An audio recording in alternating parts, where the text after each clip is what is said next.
Okay.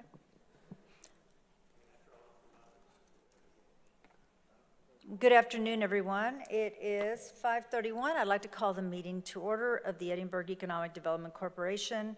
Yes, would you call the roll, please?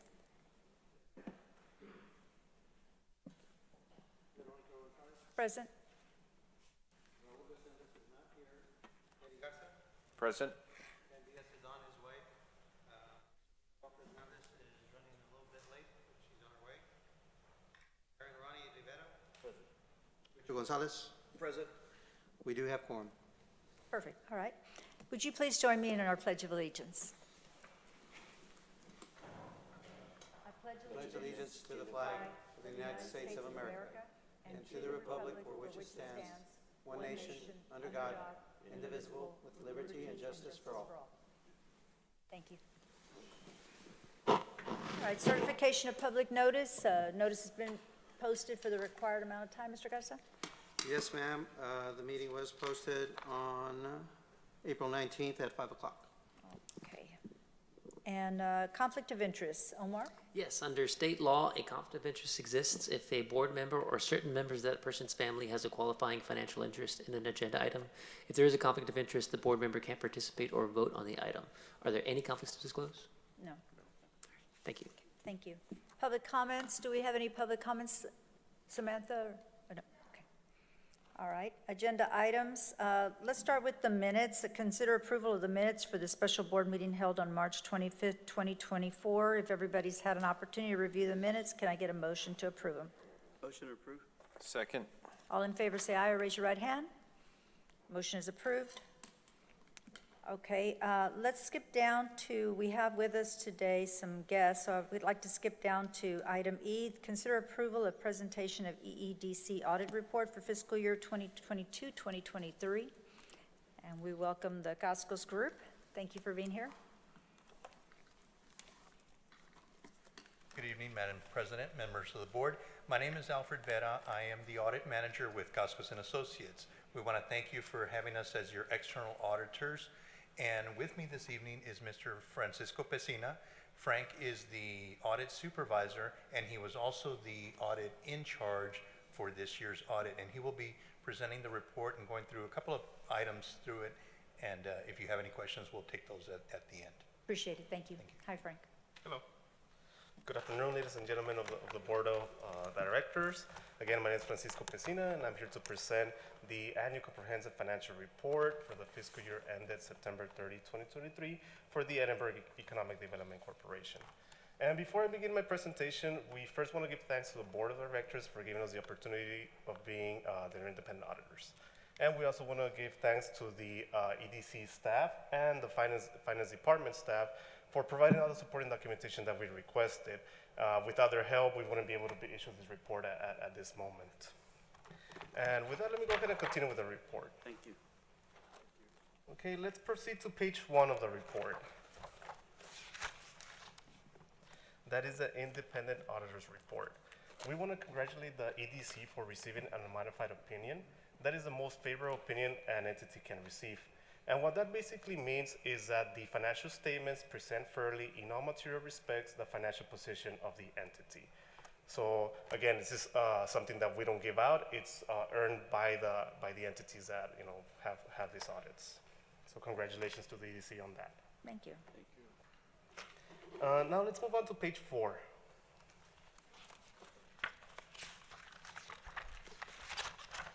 That's going to be the management discussion and analysis.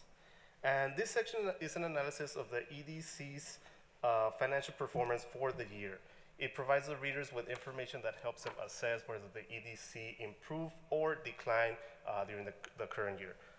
There's also information about the future of the EDC that management assesses and decides to put on this specific section of the report. Now let's move on to page 12. Page 12 is the balance sheet. Here you can see the assets, the liabilities, and the fund balances for the year ended September 30, 2023. And what I want you guys to focus on is on the unassigned fund balance, the 16.8 million at the bottom. Does everybody see that number? That's basically the amount that the EDC could use for one-time emergencies or one-time projects on anything. It's not committed, it's not restricted, it's unassigned, could be used, again, for basically whatever the EDC would like to use those funds for. And so please keep that number in mind, because we're going to go back and do a small calculation with that number. Let's move on to page 14, which is the income statement. And here you can see the revenues, expenditures, other financing sources. For example, this year, the EDC sold property for $1.9 million. And then you get to your ending fund balance. And for this fiscal year, expenditures were $4.2 million. So now, if you take that number, we're going to calculate something called the days of operations, which is basically how much the entity could operate if revenues were to stop being received, and how many days it could operate for. So if you take that 4.2 million and divide it by 365 days, you're gonna get 15,656. That's a daily cost of operations, how much it costs, or how much it costs for the EDC to open its doors on a daily basis and be able to pay their staff, and any other debts that they have. Okay, so that was 15,655. If we take the unassigned fund balance, which was the 16.8 million on the balance statement of unassigned fund balances, and divide it by the daily cost of 15,656, we get 1,075. That means that the EDC could operate for 1,075 days if revenues were to stop being received for whatever reason. We usually recommend our clients to have anywhere between 60 to 90 days. So in this case, the EDC has 1,000, so they're in extremely favorable position at this moment. That's good news. Yes. Okay, let's move on now to the not to the financial statements. That's page 16 to 42. In this specific section, you can find more detailed information about the financial statements. For example, you want to see what was the activity for capital assets. There's going to be a table here describing the additions, the deletions, and any adjustment, if any. Same thing for debt, or for any other obligations as well, like OPEB, like other post-employment benefits, or the net pension liability as well. You'll be able to find that information there. Yeah, it was very thorough. In fact, I guess because y'all are also the auditors for the city, right? So a lot of this involved, I guess, the benefits and all the things the city receives. Yes, when it comes to the pension liability and the OPEB liability, yes, we get that information from the city. Okay, Because they're all together in that pension plan. correct. Okay, let's move on to page 52. 52? Yes, 52. That's a report on internal controls or financial reporting. So this year, there was no new findings. There was only 3 out of the 5 prior year findings that stayed. 2 of those findings were corrected, so that's why they're not current year. But out of those 3, they're still applicable for the fiscal year September 30, 2023, but they did show improvement. So if management keeps track of these findings, they could more than likely have them resolved next year for next year's audit. Again, it was 3 out of the 3 findings from last year, 2 were corrected and 3 are still applicable. And the 3 that are still out there are being worked on at this time from what I Yes. read. Okay, If you look on page 54, management provides a response for each of the findings, and you can see there how they've been improving compared to last year. So this concludes my presentation. If there's any questions, we're here to answer them at this time. does anyone have any questions for Frank with Vasquez and Associates? Mr. Garza, was there anything you wanted to add to that? Hi, Dan. Please let the record show that Dan Diaz has joined us.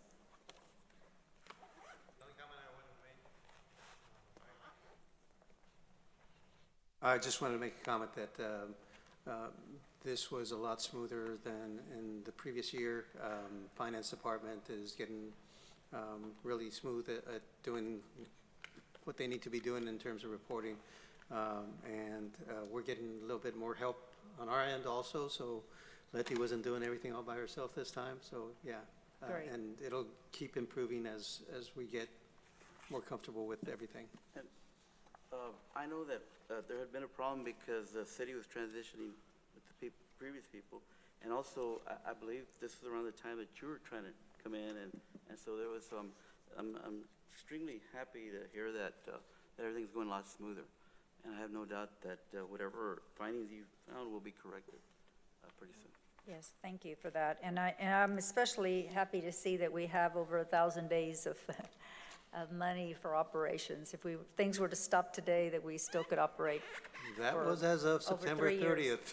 Yeah, that's really helpful. Not that things are going to stop, but that's really helpful to know. We have more days That now, was right? 6 months Odette? ago. Yeah. So with that, can I get a motion to approve the audit report for fiscal year 22-23? I'll make a motion to approve as presented. Second? All in favor say aye, or raise your right hand. Motion approved. Thank you so much, Frank. Thank you. We're gonna go Thank ahead you, and guys. excuse Good ourselves. job. Thank you, sir. Thank you.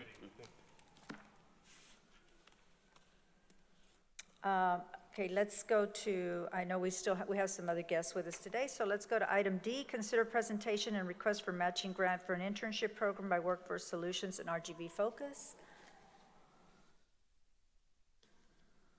So with us, we have Millie Hernandez and Daniel Uribe. Daniel's with Workforce Solutions and Millie's with RGV Focus. So they're going to talk a little bit about a grant opportunity for us and our citizens here in Edinburgh. Thank you. Thank you, Mr. Garza. Good evening, everybody. My name is Daniel Uribe. I'm the Business Relations and Information Manager for Workforce Solutions. We serve the three-county area, Star, Willacy, and Hidalgo. Today we would like to propose an initiative to the board. This is what we call the Lead Internship Initiative.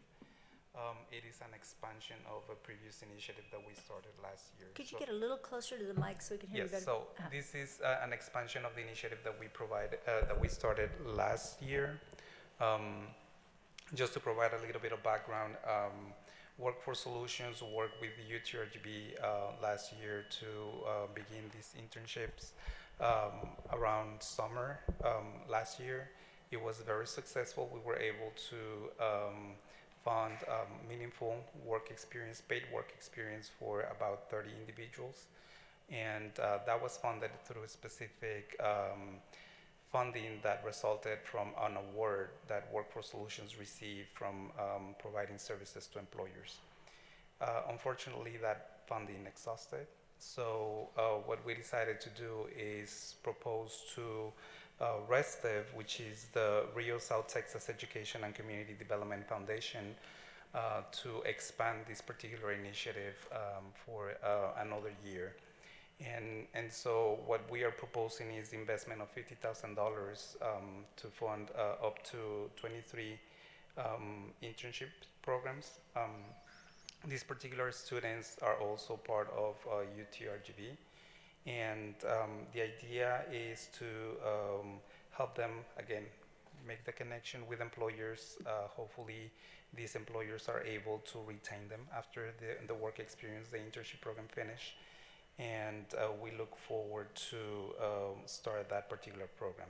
Now, the grant that we received from RESTEV requires a matching component, a dollar per dollar match.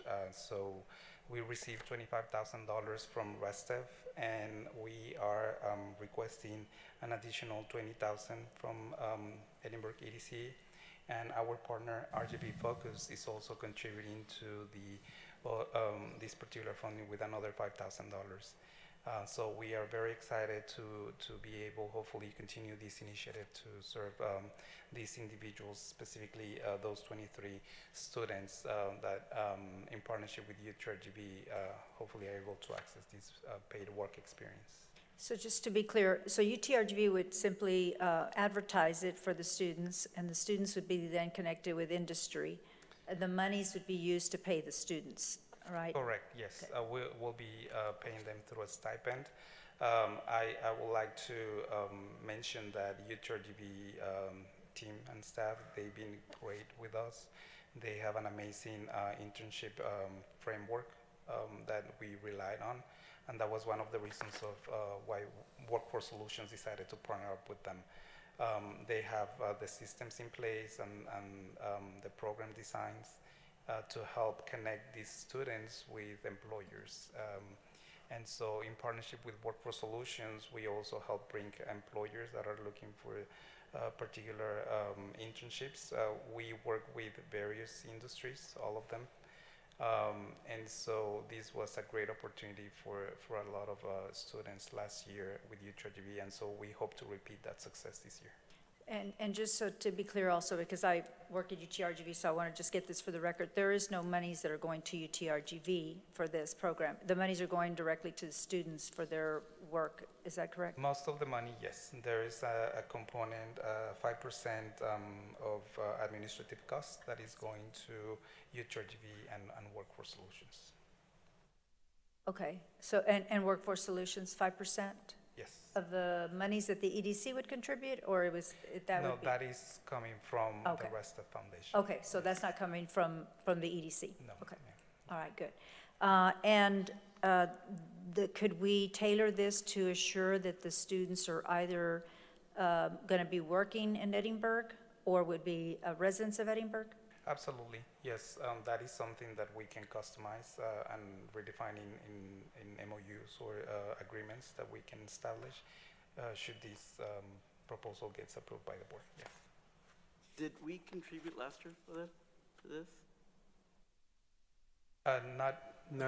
Not in funding, but participation. some- yes. We participated, and Clarence Cruz was working for us as one of the interns, but we did not participate in the funding for that program. Okay. And how much would the students be paid? They are getting paid $12 an hour for up to 160 hours, no more than 19 hours per week, if I'm not mistaken. Yes. And so we, the $12 per hour, that is an average, a recommendation made by Workforce Solutions and UTRGB. Now, we understand that, for example, in some instances where we have engineers doing these particular internships, the wage was probably a little lower than expected. This was brought up by the employers, and so we were able to talk to them and get into an additional partnership where they were supplementing additional wages for these engineers, students. So. Okay, so that would come from the employers. Correct, yes. And thank you to RGV Lead for, RGV Focus. RGV I'm sorry, Focus. there's so many RGV I groups. know. RGV Focus, and Millie, I know you've been very passionate about internships and STEM education, everything for many, many years, so thank you for contributing as well to this project. I think one of the things we've always said is that we got the talent, but we got to keep them in the Rio Grande Valley, and so hopefully with these internship programs, it's a pipeline where they're able to get in, get the experience, and then hopefully stay in the job. That is correct. Are these for junior, senior students, or are they just, are they all years? Primarily seniors, yes. Seniors, okay. Any other questions? So I was reading over it, so $12 an hour, and I was trying to find the exact, so it's once they graduate during their school year, while they're going to school, or when do they become interns? They have to be active students of UTRGB. That's I guess the requirements from UTRGB. However, I think we made the exception for some of those individuals that had just graduated because they're not considered necessarily active students anymore, but they had just been probably a couple of months out of finishing their degree, and we were able to enroll them in the program last year. And do you have any data on how many actually retained the job where they were interning or continued in that line of work? From the retention, I don't have that number, but we can get that for you. I want to say it was at least 3 to 5 of them. Some of these employers actually made the full-time offer to the students, and they were able to retain them. And Out of how many? out of 30 last year. And this contribution would help how many students? This one, it's designed to serve up to 23 students, sir. And it's in a lot of different fields, right? It's not just engineering, it's agriculture, natural resources, finance, marketing, et cetera. Correct, yes. It's pretty much all industries, agriculture, food and natural resources, business and finance and marketing, educational and training, health and science, and information technology manufacturing.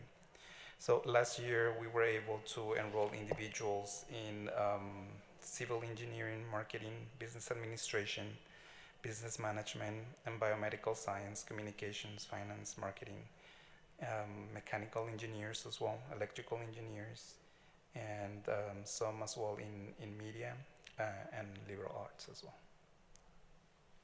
Was there any information that was received regarding why there isn't a little bit higher retainage on the student? I'm sorry, sir, what is a little? Because you said between 3 to 5, or between 3 to 4 out of 30? The ones that were employed full-time? Right. That depends on the employer. So the They program, offered them the position?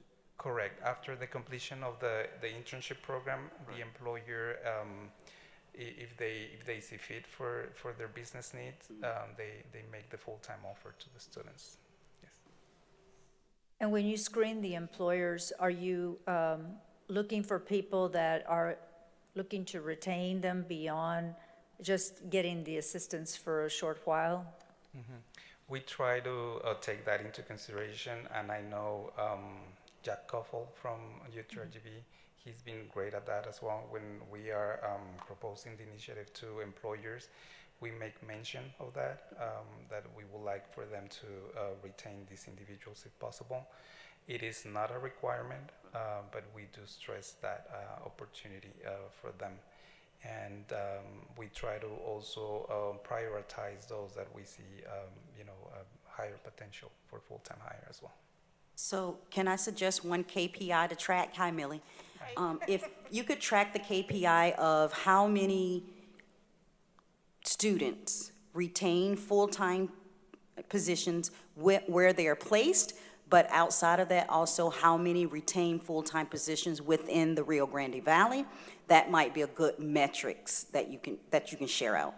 Yes, definitely. We can look into that. I know we have some of those numbers. I just didn't bring them with me today, but we can look for them and get them to you all through Mr. Garza. We'll provide those to his team.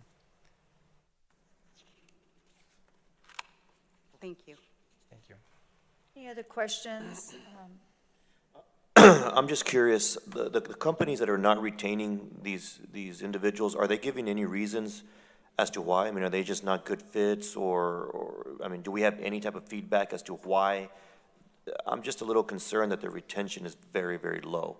Mm-hmm. And that's, I mean, I'd like to see it a lot higher. I mean, obviously, I'm just curious, what reason are they giving that they're not keeping them around?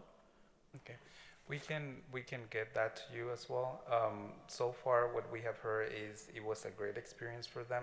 The employers were very happy with the candidates. However, the employer is not obligated to retain them, or the students sometimes they are looking for different opportunities. They are just looking for the experience at that point in time, so that they're able to add that to their curriculum for other opportunities that may come to them. And the other question I had is, at what point in their career do they qualify for this internship? Like in nursing, once you're completely done with the program, you do the internship at a facility, and most of them get hired. Obviously, nursing is a different demand, right? But because they're about to take their boards, they're at the end of their studies, at what point in the academic process are these internships aligned?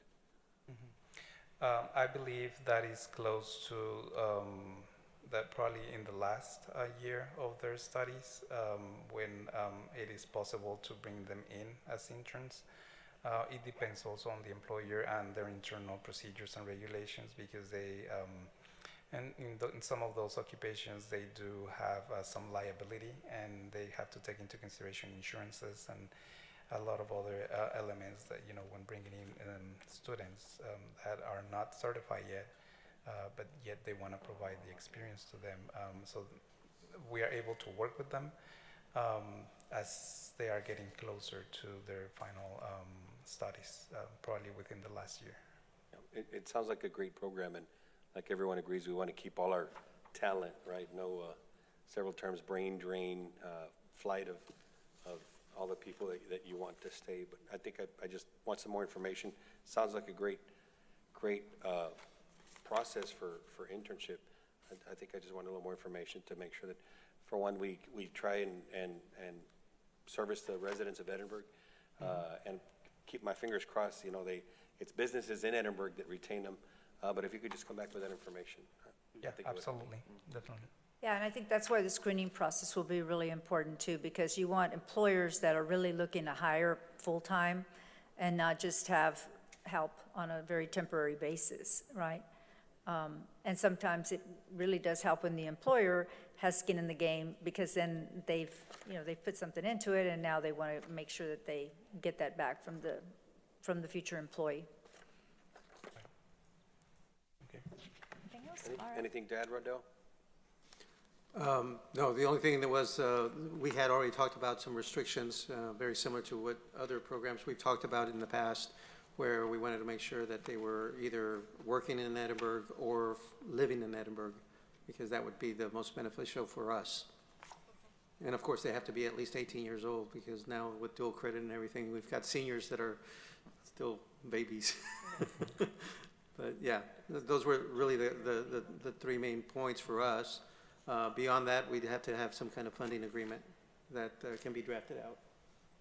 Yeah, and for me, it just kind of like following the nursing model, it's your degree, it's what you're going to do, not something early, 1 year, 2 years in, where you might go intern and change your whole perception of what you want to do for a living, and then this money didn't really retain you or keep you in that industry. Yeah, So I'd just like to see a little. and this is similar to a previous program. You were walking in after they had already talked about that, but what they said was that most of the students who are participating in these types of programs are seniors. Okay, great. Thank you. Yeah, if you can just provide us with some information on those that did not get hired, what were the reasons? Was it the employer, was it the student choosing not to, was it they extend offers? That kind of information would be very helpful to us. Yes, absolutely. And I did have one question for you all. So, of the funding that you're seeking, I know RGV Focus has already committed 5,000, and it's stated on here that you're seeking funds from industry partners. So are there any other industry partners that you all have discussed this with?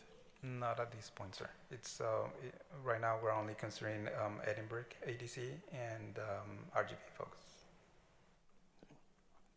I don't know if you're familiar with RGV Focus, but let me just, this is his show, right? I'm just supporting. My name is Milly Hernandez. I'm Deputy Director for RGV Focus, and I am a collective impact initiative for Educate Texas from Dallas. And basically our role here in the Valley is basically to help the Valley increase credentials, industry-based certifications, and improve workforce development and improve, education in general for our Valley students. And so that is basically what RGV Focus is and why we're very interested in participating and assisting. So just want to share that with you all, so in case you have any questions on that. Thank you. Thank you, Millie. All right, well, thank you. If you'll just bring that information back to Mr. Garza, then we can take it up at the next meeting. Yes, absolutely. Thank you. Thank you so much.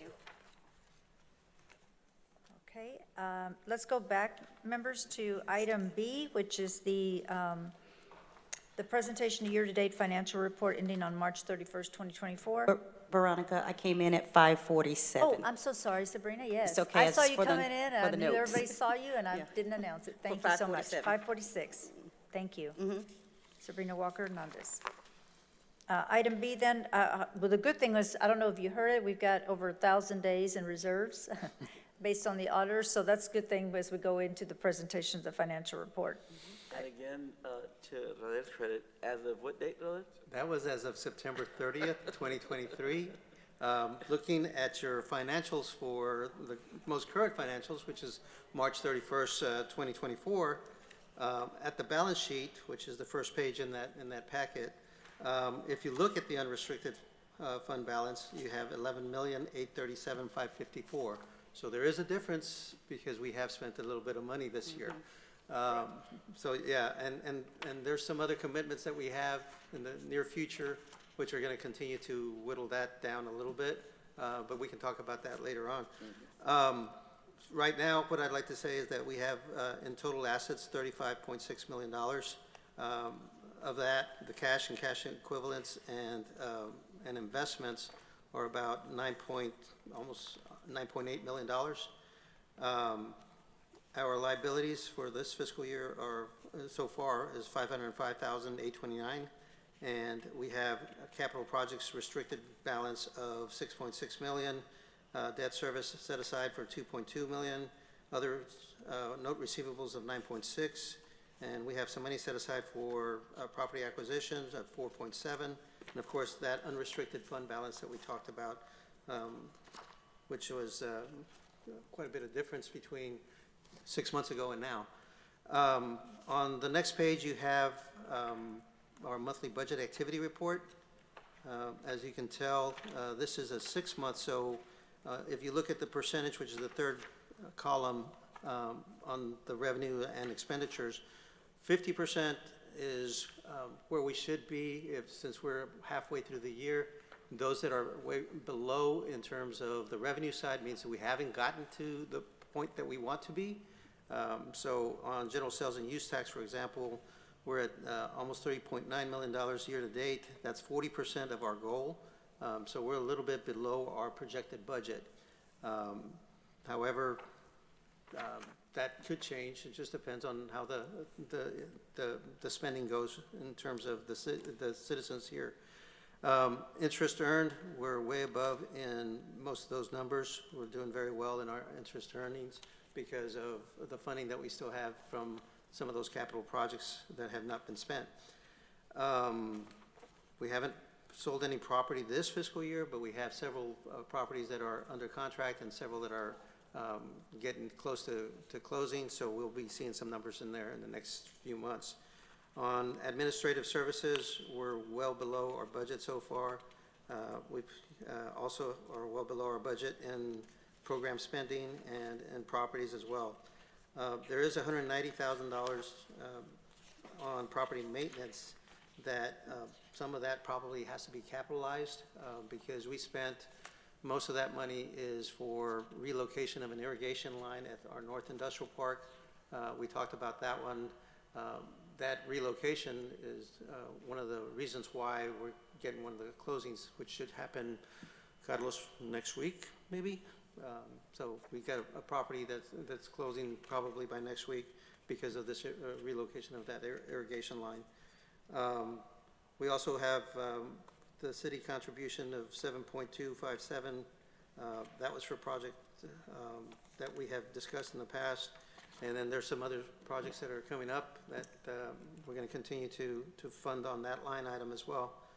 On our debt service, we're basically where we need to be. We have payments in February and we have payments in August. So right now the majority of the payments, principal and interest, are in February, so we've already paid that out. The August payment is typically just interest only, and so we're right on budget with that in terms of the timing.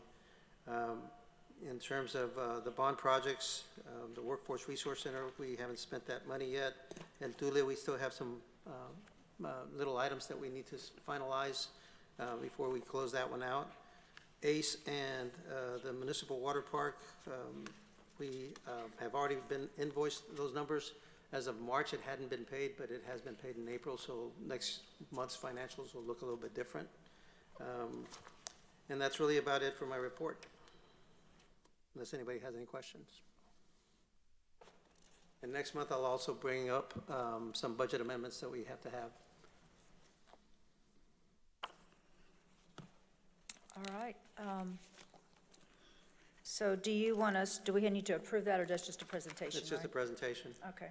It's unaudited and still subject to some final journal entries. On the next item, which is our investment report, something that we hadn't done, but we are doing. This was something that Ascension Alonso and myself put together. The finance department basically said that our quarterly, this past quarter's investments totaled $16,876,232, which included interest earned totaling over $224,000.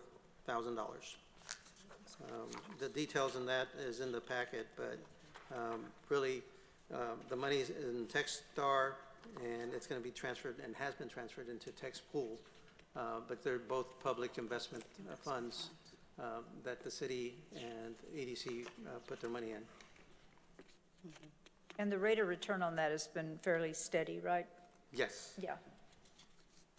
At about 5.62, I think. It changes on a daily basis, but for the most part, it is, and I'm looking at the packet, you know, in January of 2023, it was at about 4.2. By December of 2023, it was 5.3. Right now, we're at 5.62. So it's been going up slightly every month. So an average of about 5%. Yeah. Yes, sir. All right. Any questions from Mr. Garza on either the quarterly investment report or the financial, year-to-date financial report? If not, then I think the remaining items are for executive session. Can I get a motion to enter into executive session? So moved. Second. Okay, all in favor say aye or raise your right hand. Okay, we are then going into executive session at 6:08 p.m.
thing is, there we go.